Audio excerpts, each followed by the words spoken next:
CATV is proudly presented by Toyota. After the warm-up matches, how does it feel, and what are the areas that you would like a bit of a concern or you want to strengthen? Which is it? No areas of concern. Really happy with our warm-up games and our lead-up games. Having said that, I don't think they count for anything. I think once you start the tournament proper, you're at square one, beginning of the tournament, and you've got to play well from there. George, Pakistan has traditionally with the spinners has troubled Australia. A lot of those players you don't get to play against because they don't play in the IPL. How do you overcome that? Well, I think we've seen most of them now over a period of years, or most guys have seen them at different times.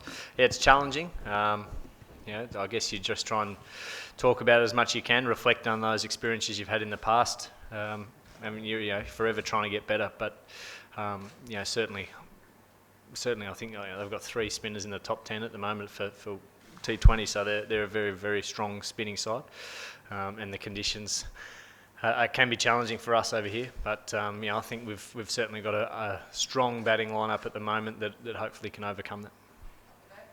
George, from the early stages of the tournament, it seems spin could have an even bigger role than it played in the last edition in Sri Lanka. So what's the team's approach in that front? Sorry, I missed that. I'm saying it seems spin could have an even bigger role than it played in Sri Lanka in the last edition. So what's the team approach on that front? The approach of? Towards spin? Yeah, absolutely. Yeah, I think spin plays a huge role in T20 wherever it's played in the world. It tends to go one or two ways, but certainly in these conditions, it tends to be match winning. So it's a challenge. We know we're going to face a lot of spin. We know we're probably going to bowl a lot of spin. Your approach is to play it as well as you can.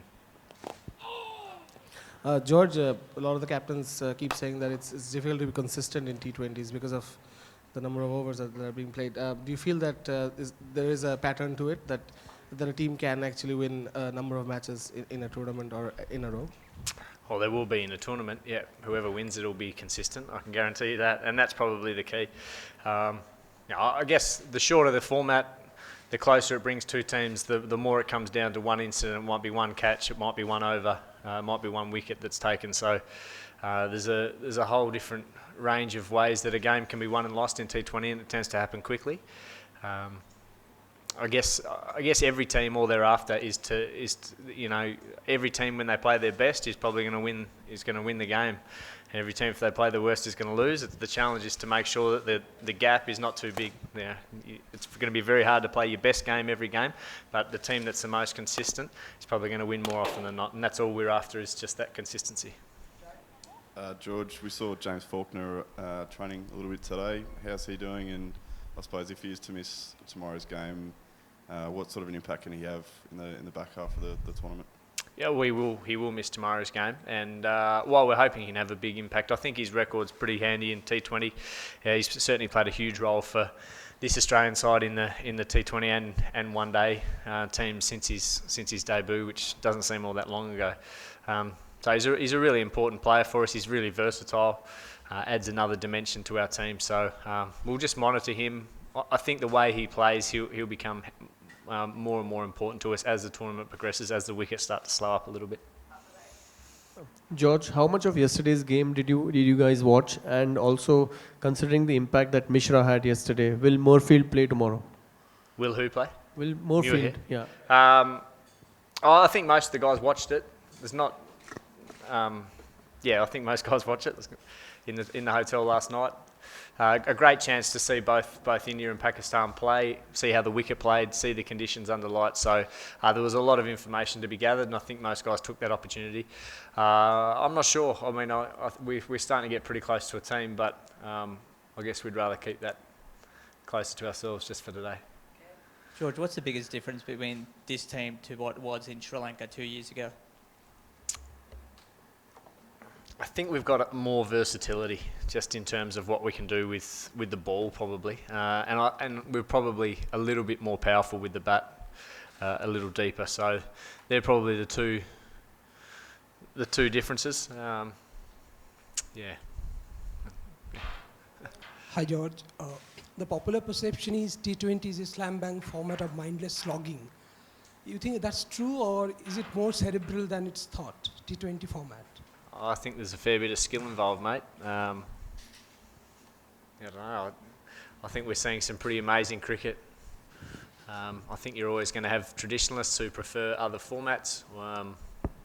And to be honest, they tend to be quite old people, and that's fine. There's no issues with that. But I've got no doubt that T20 will improve the standard of every format of the game, because you're just seeing such different arrays of skills. You're seeing guys make fast decisions. You're seeing guys field unbelievably well.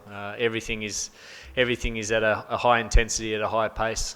I think we're seeing an improvement in one-day.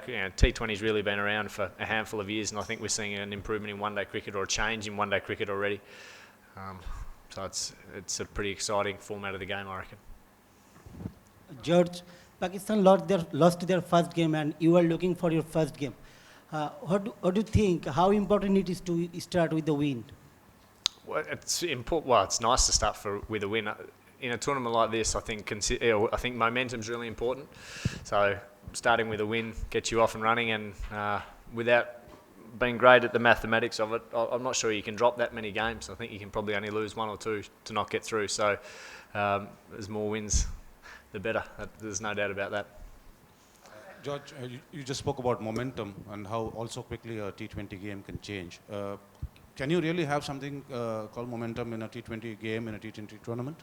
Can you have something? Momentum? Can you have momentum in a T20 game as such, or Absolutely. in a tournament? Oh yeah. As I said, I think the team that wins it will have it. I think going back to the last World Cup, I think the West Indies had momentum. It really comes down to two stages. I think you've got to play some really good, consistent cricket to get to the knockout stages, and then you get to the knockout stages, and then you hope that you've carried some momentum there, that you're playing some good cricket, and then you need a little bit of luck.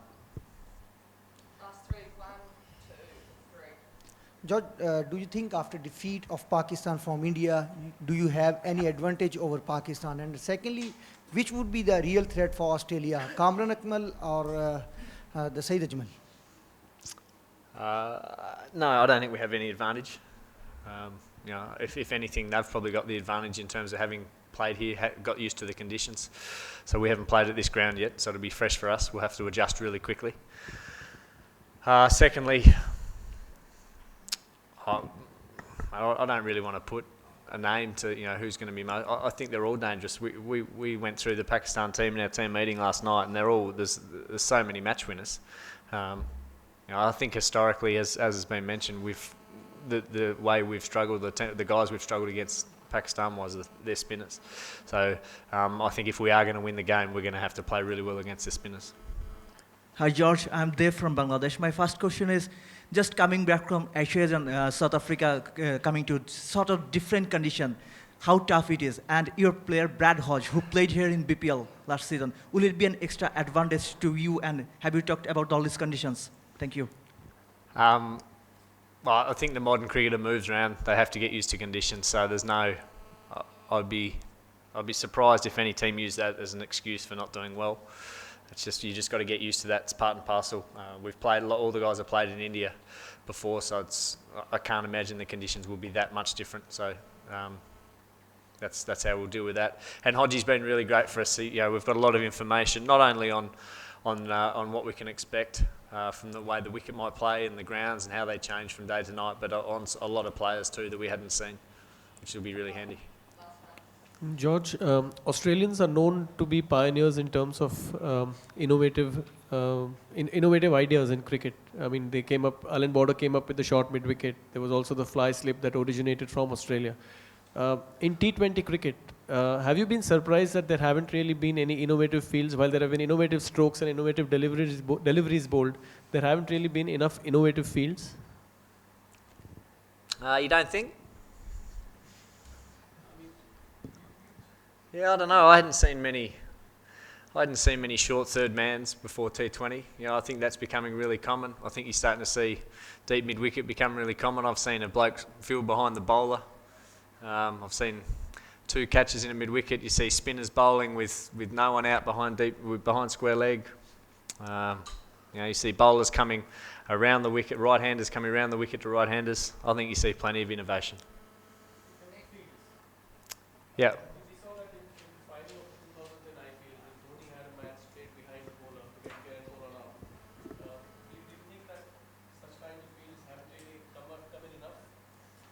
Oh, well, as I said, I think you do. I think I think you see guys field where the balls are generally hit.